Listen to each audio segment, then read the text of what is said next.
بەڕێزانم کاتەوە هەموو کاتێکتان باش ببورن لە دواکەوتنی بەرنامەکە لە کاتی دایکرای خۆی بەهۆی گرفتێکی تەکنیکیەوە دیو دۆمی هەواڵی ئەم شەو تایبەتە بە قسەکردن لەسەر دوایین پێشات و ڕووداوەکانی هەرێمی کوردستان و تایبەت بە ڕوبەڕوونەوەی چەکدارانی داعش و مامەڵەی لایەنە سیاسیەکان لەگەڵ یەکتردا بە تایبەت مامەڵەی وەسیاسەتی فەرمی پارتی دموکراتی کوردستان بۆم بەستەش میوانداری بەڕێز عارف ڕوشدی ڕاوێژکاری مەکتەبی سیاسی پارتی دموکراتی کوردستانمان کردووە کە بەڕێزیان ڕاستەخۆ لە شاری زاخۆ لەگەڵمانە ئێوەش دەتوان لە تۆڕی کۆمەڵاتی فەیسبوک وەک هەمیشە تەوری بەرنامەکە کراوەی دەتوان بە کۆمنت پرسیار و سەرنجەکانتان لەسەر تەوری بەرنامەکە بنووسن. کاک عارف سڵاو لێبێ، سوپاس بۆ ئەم دەرفەتەی بەڕێزتان بۆ بەرنامەکە. ئێوە وەکو پارتی چۆن خوێندنەوە بۆ دۆخی ئێستای هەرێمی کوردستان دەکەن بە تایبەت لە دوای ڕووداوەکانی شنگالەوە؟ سڵاو لە ئێوەش پێم خۆشە پێش هەموو شتێک سڵاو بنێرم بۆ ئەو پێشبەرگانەی ئەمڕۆ لە سەنگەرەکانی بەرگریدان لە گەل و وڵات. بەڵێ پارتی دموکراتی کوردستان وەکو سەرەکیترین هێزی هەرێمی کوردستان کە جونگە سەرەکیەکانی حکومڕانی بەدەستەوەیە بە هەستێکی نیشتیمان پەروەرانەی دیارەوە مامەڵە لەگەڵ ڕووداوەکان دەکات و ئەو کێشەیە کێشەی پارتی نییە و کێشەی تەنها یەک حزب نییە، بەڵکو کێشەی هەرێمی کوردستانە، کێشەی هەموو لایەنە سیاسیەکانە، کێشەی هەموو گەلەکەمانە پێویست دەکات بە پێی سیاسەتێکی نیشتیمانی یەک ڕێزی نیشتیمانی بپارێزین و کارکەین بۆ ئەوەی وڵاتی ئێمە گەلی ئێمە پارێزراو بێت و لە ڕووبۆڕبوونەی ئەو دەوڵەتە تێروریستیە سەرکەوتوو بەدەستبێنێت. چی سەبارەت بەو ڕەخنانەی کە لە پارتی دەگیرێت، لە ئێوە وەکو پارتی دەگیرێت لە دوای ڕووداوەکانی شنگالەوە کە پێشمەرگە پاشەکشەی کرد لە شنگال و بەرپرسایەتی یەکەم خرایە سۆی سەرشانی ئێوە وەکو پارتی و ئەوەی لە شنگال ڕوویدا ئێوە ناوی لێ دەنێن چی؟ ئەو ڕەخنانە لە جێگای خۆیدا نین، چونکە ئێمە وەکو هەرێمی کوردستان ڕووبەڕووی تیرور بووینەتەوە، نەک وەکو حزبێکی سیاسی. کام وایە ئەو لاینە سیاسیانە کە دەیانەوێ بەم شێوەیە ڕەخنە بگرن باشتر بیر بکەنەوە کە گەل و وڵات سەروی هێزی سیاسیە، سەروی بیرکردنەوەی حزبیانەیە، ئەوەی لە شنگار ڕوویداوە بەروکی هەموو گەلەکەمانی گرتوودەوە و ئەوە شەڕە لەگەڵ دەوڵەتێکی تیرۆریستی، شەڕە لەگەڵ دەوڵەتێک پەرچەکراو بە کەمترین شێوە ئەگە باسی کەم چەکی مدەرێنی سێ فەرقەی عێراقی لە سنووری پارێزگای مووسڵە لە دەستی ئەم تیرۆریستانەدایە، جگەل لەوەی کە بەردەوام هاوکاری دەکرێن بە هەموو شێوەیەکەوە لە وڵاتانی دەوروبەر، چونکە ئەم دەوڵەتە کە دەوڵەتی تیرۆریستی داعشە نینەرەتی هەموو لایەنە تودڕەوەکان و ئەو لایەنە دەکات کە ناحەزن بە گەلی کوردەوە. لە بەرامبەر ئەم دەوڵەتە تیرۆریستیەدا وەک دەڵێن تا چەند کورد لایەنە کوردیەکان خاوەنی استراتیژێکی هاوبەشن بەڕووبەڕوونەوەی ئەو مەترسیانەی کە ئێستا بەهۆی داعشەوە ڕووی لە هەرێمی کوردستان کردووە؟ ئێمە خوازیاری ئەوەین ئەو هەڵوێستەی کە خەڵکی کوردستان هەیەی هەموو لاینە سیاسیەکان ئەو هەڵوێستەیان هەبێتن و دوورکەونەوە لە مزایداتی سیاسی و مزایداتی حزبی، چونکە ئەگەر خوانەکە زەرێک بە هەرێمی کوردستان بکەوێت زەرەر بۆ هەموو تاکێکی ئەم وڵاتەیە، زەرەر بۆ هەموو لایەنە سیاسیەکانە و هیچ لایەنێکی سیاسی لە مزایداتی سیاسی قازانجی نەکردو و ناشیکات. ئەوەی کە پێی دەوتری یەک ڕێزی لایەنە کوردیەکان ئێستا بە سەرنجی ئێوە وەکو پارتی بەدی هاتووە لە نێوان لایەنە کوردیەکاندا؟ ئەو یەک ڕێزیە دەبینن؟ ئێمە یەک ڕێزیەکە دەبێت لە چارچێوەی دام و دەستگاکانی حکوومەتی هەرێمی کوردستانەوە ڕنگ بداتەوە. ئەو لایەنە سیاسیانەی کە ئەمڕۆ نینەریان هەیە لە پەرلەمانی کوردستان لە حکوومەتی هەرێمی کوردستاندا ئەگەر دیدێکیان هەیە، ئەگەر بچوونێک هەیە دەبێت لە چارچێوەی دام و دەستگاکانی حکوومەتدا باسی لێوە بکەن، نەک لە کوبوونەوە حزبیەکان و لە ڕۆژنامە حزبیەکاندا. ئەبێ هەمومان پشتیوانی حکوومەتی هەرێم بین، پشتیوانی هێزی پێشمەرگە بین. نمونەیەکتان بدەمێ کە کاتێک ئەمریکا بڕیاریدا لە عێراق بدات حزبی دیموکرات موافق نەبوو، بەڵام کە بۆ بە ئەمری واقع و شەڕەکە دەستی پێکرد سەرۆکی کۆنگرسی ئەمریکی کە سەر بە دیموکراتەکان بوو بەو پەڕیشەنازیەوە وتی جێیشەکەمان لە شەڕێکی نیشتیمان پەروەرانەدایە دەبێ هەمووە پشتیوانی بکەین و خۆشی سەردانی عێراق کرد و دەستخۆشی لە هێزی ئەمریکای کرد بۆیە هەموو حزبە سیاسیەکان ئەگەر دید و بچوونێکیان هەیە دەبێ لە ڕێگای نینارەکانی خۆیانەوە ئەو دید و بچوونە بگەێنن ئەگە باوەڕیان بە نینارەکانی خۆیان نەبێ ئەوە کێشە خۆیانە. بەڵێ ئێستا ئێوە بەڕێستان و ڕاوێژکاری مەکتەبی سیاسی پارتی دیموکراتی کوردستان تا چەند هەست بەوە دەکەن وەک دەوترێت لە ناوچەی شنگال لەو ناوچەیە کە داعش دەستی بەسەرداگرت و ئێستا هەندێکی لایەن پێشمەرگەوە کۆنتڕۆل کراوەتەوە دەوترێت نیگەرانێکی زۆر بەرامبەر بە پارتی بەتایبەت و لایەنێکی سیاسی دروست بووە ئێوەکو ڕاوێژکارێکی مەکتەبی سیاسی هەست بە شتێکی لەو جۆرە ناکەن هەست بە شتێکی لەو جۆرە دەکەن کە خەڵکی و ناوچەیە لە دوای ڕووداوە نیگەرانێکی زۆر هەبێ بەرامبەر بە ئێوە وەکو پارتی هەر نیگەرانێک کە بێ بەرامبەر بە پارتی ئامادەیە لەگەڵ خەڵکەکەی خۆی ئەو نیگەرانیە باس بکات و چارەسەرێکی گونجاوش بۆ بدۆزێتەوە ئەوەی لە شنگار ڕوویداوا لەگەڵ پارتی نەبووە لەگەڵ هەرمی کوردستان بووە لەگەڵ خەڵکی کورد بووە کە ئاینێکی ڕەسەری کوردایەتیان هەیە بۆیە پێویستە هەمومان بەو پەڕی بەرپرسیارێتەوە مامەڵە لەگەڵ ئەو ڕووداوە بکەین و ئێستا هێزی پێشمەرگەی کوردستان لە پێشڕەوەیەکی باشدایە ئەگەر ڕۆژانی یەکەم و دووەم چەند ڕۆژێک لەمەوبەر وەزعەکە توزێک نەهەموار بوو بێت ئێستا وەزعەکە لە بارترە و هیمەتی خەڵک زۆرترە تەنانەت بزانە ئێستا بە سەدان کەسی ئەندام و لایەنگیری پارتی و لایەنە سیاسیەکانی تریش لە چای شەنگەر لە بەرخوداندان ئێمە دەبێت پشتیوانی ئەو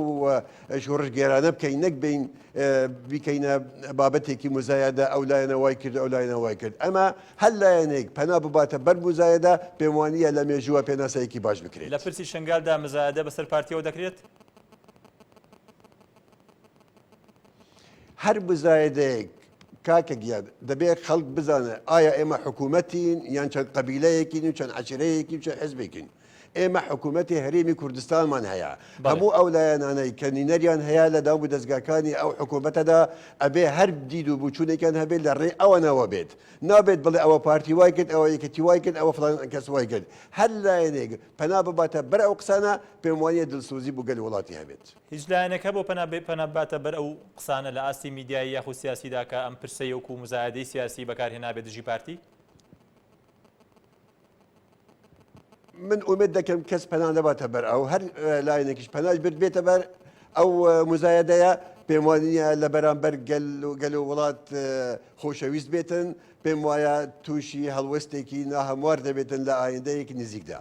بەڵێ بەڕێستان پێشتر لە ناو لایەنێکی سیاسی دیکەدا بەرپرسیارەتیتان هەبووە لە سنووری مووسڵ و بەرپرسی مەڵبەندی یەکێتی نیشتیمانی کوردستان بووی ئەو ناوچەی کە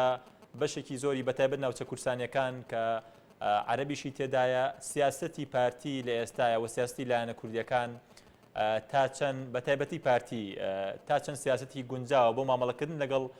ئەو خەڵکانی بەتایبەت کە کورد نین بەتایبەت عەرەبەکان لەو ناوچانەی کە ئێستا وەک دەوترێت هەندێکیان لەگەڵ داعشدا دەستیان تێکەڵاو کردو و دژی کورد بەتایبەت لە ڕووداوەکەی شنگالدا هەستی پێکرا سیاسەتی ئێوە چۆن بوو سیاستی پارتی تا چەند سیاستی گونجاو بوو مامەڵەکردن لەگەڵ بارودۆخەکەدا هەرێمی کوردستان پێویستی بە پێداچوونەوەیەکی جددیە بە سیاسەتەکەی خۆیدا لەگەڵ ئەو ناوچانەی کە تا ئێستا نەخراونەتە سەر هەرێمی کوردستان و لەگەڵ دانیشتوانی ئەو ناوچانە ئێمە وەکو حکوومەتی هەرێمی کوردستان هەوڵێکی زۆرمان داوە کە خزمەتی هەموو دانیشتوانی ئەو ناوچانە بکەین بەڵام بەداخەوە هەندێک لە عەشیرەتە عەرەبەکان ئەو هاوکاری و پشتیوانەی هەرێمی کوردستان و لایەنە سیاسیەکانی کوردستان بە هەندیان وەرنەگرتووە و لە کاتی هاتنی داعش وەکو دەڵێن دڵسۆزیان بۆ ئەو دەمەکەیان نەبوو. کەواتە لەو ناوچەیە ئێستا کورد بە چاوێکی دوژمنانە سیر دەکرێت بەتایبەت لەو ناوچانەی کە بەشێکیان عەرەبن و عەرەبی تێدا نیشتەجێن لای ئەو کەسانە کە تودڕەون کە بیر لە پێکەوە ژیان و ئاشتی و پێکەوە هەڵکردن ناکەن بەڵێ هەڵوێستێکی نادوستانیان هەیە. ئێوە بەرپرسیارەتیتان هەبووە لە مووسڵ تێکەڵاوی خەڵک بوون هەستەکەن بەتایبەت لە ناو عەشیرەتە عەرەبەکانە لەو ناوچەدا ئەوە هەبێ کە بتوانن پشتیوانی هێزەکانی پێشمەرگە ئەگە پشتیوانیش نەبن دژایەتیان نەکەن لەگەڵ داعشا شەنبەشان ینی هەست بەوە دەکەی لەو ناوچەدا کە شتێکی لەو جۆرە هەبێ بۆەوەی کە کۆنتڕۆڵکردنەوەی ئەو ناوچانە ئاسانتر بێ بۆ پێشمەرگە؟ دڵنیام دانیشتوانی ئەو ناوچانە تەنانەت ئەگەر هەندێک هەستیان بەلای داعشدا هەبێ بەڵام ڕەفتارەکانی داعش وای کردووە ئێستا دژایەتیەکی بەرچاو بۆ داعش لە گۆڕێدا بێتن و پێش وایە هێزەکانی پێشمەرگەی کوردستان کە نزیکی ئەو شوێنانە دەبن بەشێکی زۆر لەو خەڵکانە هاوکار و پشتیوانی هەنگاوەکانی پێشمەرگە دەبێت. پێتان وایە ئەو ناوچانە بە تایبەت شنگال و زومار بە زووی کۆنتڕۆڵ دەکرێتەوە؟ ئومێدمان وایە و هەوڵی جددی لە ئارادایە و دەمانەوێت لە زووترین کاتە ئەو ناوچە ئازیزانەی وڵاتی خۆمان ڕزگاریان کەین و خەڵکە پەناهەندەکانی ئەو ناوچانە بەسەر فرازی بگەڕێنەوە و بتوانین هاوکاریان بین پشتیوانیان بین و قەرەبوویان بکەینەوە و هەندێک لەو بریدانە سارشکەینەوە. هەوڵ و تواناکان بۆ ڕێخستنی پێشمەرگە ئامادەی پێشمەرگە بۆ کۆنتڕۆڵکردنی ئەو ناوچانە لە ڕووی توانای لۆجستی سەربازی و ئەو هاوکاریانی کە ئێستا هەیە پێتان وایە لەو ئاسەدا کە لە ئایندەیەکی نزیکدا بێ و ناوچانە بە تایبەت شنگال کە کوردانی یەزیدی زۆرینی دانیشتوانەکەی پێکە دەهێنن بگیرێنەوە؟ وەزارەتی پێشمەرگە بەرپرسیاری یەکەمە لەو پرۆسەیەدا و هەمومان پشتیوانی هەنگاوەکانی ئەو وەزارەتە دەکەین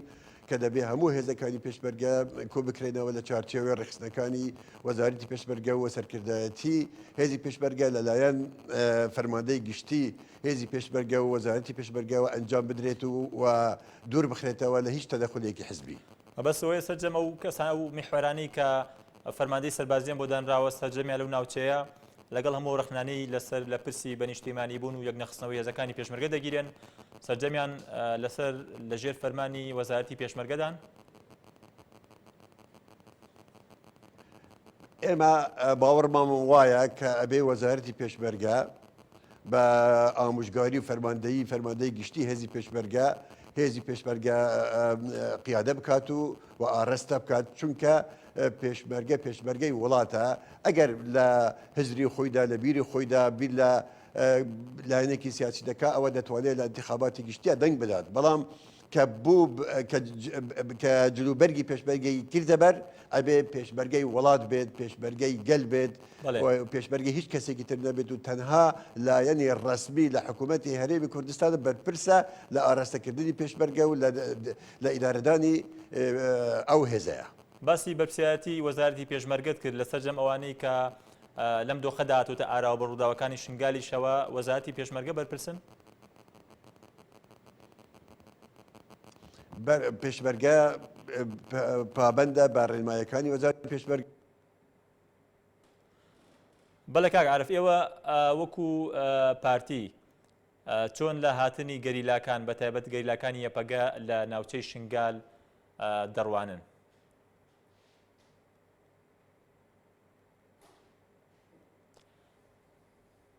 بەڵێ کاک عارف ئەگەر گوێبیستی دەنگم بی یان دواتر دێمەوەلات بە وەڵامی ئەو پرسیارە کۆمەڵێ پرسیار لە تۆڕی کۆمەڵایەتی فەیسبوک هاتوون زۆرینی پرسیارەکان تایبەتن بە خودی بەڕێستان وەک عارف ڕوشدی کە دوای ئەوەی لە بەڕێستان پێشە ئەندامی سەرکردایەتی یەکێتی نیشتیمانی کوردستان بوون لە ناو حیزبە نەماون هەندێک لە پرسیارەکان دەپرسن هۆکاری وازهێنانی لە یەکێتی بۆ ڕوون ناکاتەوە زیاتر و پرسیارێکی تریش تایبەتە بۆ پۆستەی کە ئێستا بەڕێستان وەکو ڕاوێژکاری مەکتەبی سیاسی پارتی هەتانە دەپرسێت ئەو پۆستە داتاشراوە یان ڕاوێژتان پێ دەکرێت ئەگەر گوێبیستی پرسیارەکان بی کاک عارف فەرموو وەڵام دەرەوە. هەر پرسیارێک بند بێ بە مەسەلەی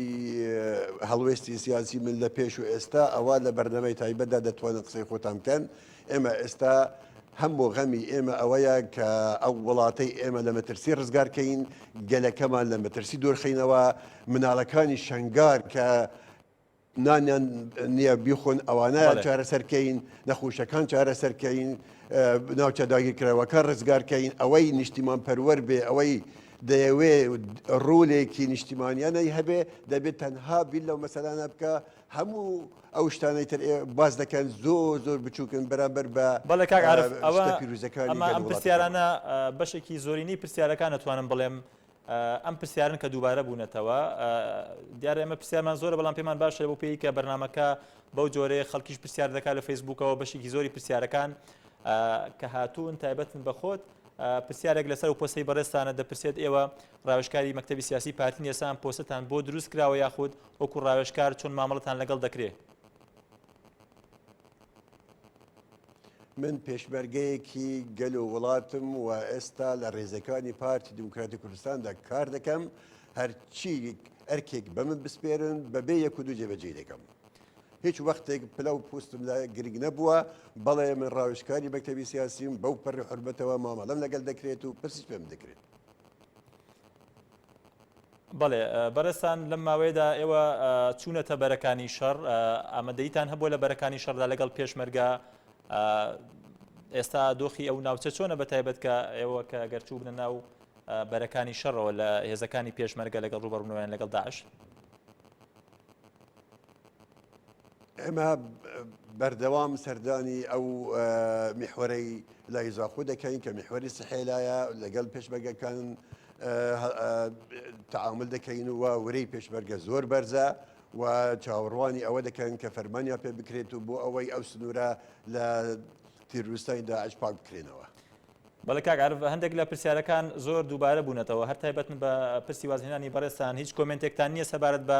ئەوەی کە ئێوە لێکێتی واسان هێنایە سەر ناو پارتیدان بۆ کارەکەی چی بوو؟ ئەوە دەتوانن لە ئەو گروپەی ئەو پرسیارە لە گروپە باڵا دەستەکە یەکێتی کە خۆیان وەڵامیان دەدەنەوە. بەڵێ ئێستا ئێوە لە پێش لە ناو یەکێتیدا بوون ئێستا لە ناو پارتیدا پێتان وایە ینی دوو نەفەسی حزبی جیاوازی کارکردن هەیە و تا چەند ئەو جیاوازی هەیە لە نێوان پارتی کارکردن لەگەڵ یەکێتی لەگەڵ کارکردنی حزبی لە ناو پارتیدا بەڕێستان وەکو شەخصێک هەستەکەی کە جیاوازێکی زۆر هەبێت لە نێوان دوو حزبەدا؟ لای پارتی نەفەسێکی نیشتیمان پەروەرانە نەتەوە پارێزانە هەیە و بیر لە داهاتووی ئەو گەلە دەکرێت و من ئەو نەفەسەم پێ قوبوڵە و ئامادەشم لە پێناو ئەو نەفەسەدا سەریش دابنێم. تۆ پێشتر بەرپرسیارەتیت هەبووە لە مووسڵ ئێستا پارتی داوات لێ بکە بۆ بەرپرسیارەتی لقی مووسڵی پارتی لەو ناوچەیە یاخود لە نینەوە یاخود لەو ناوچەیە بەتایبەت ئامادەی تێدایە؟ هەر بەرپرسیارەتیەک بە من بسپێرن بەبێ یەک و دوو قوبوڵەکەم ئەگەر لە توانای من دابێت. بەڵێ تۆ پێشتر نیگەران بووی لە یەکێتی نیشتیمانی باس لەوە کرد کە باڵێکی دەستڕۆشت و بە ناو یەکێتیدا هەست بەوە ناکەی لە ناو پارتیدا ئەگەر هەڵوێستێکی لەو جۆرە ڕوبەڕوو بێتەوە ئەمە پرسیاری بەڕێزەکە لە فەیسبوک هەمان هەڵوێستی ناوێکی دەنوێنیت ئەگەر ناو پارتیدا ڕوبەڕووی هەمان هەڵوێستی ناوێکێتی بیتەوە؟ پارتی ئێستا خەمی گەل و وڵاتی هەیە ئێمە تەنها ئەو خەمەمان هەیە و هیچ خەمێکی ترمان نییە. بەڵێ بەرەسان بەشداری کۆنگرەی داهاتووی پارتی دەکەن؟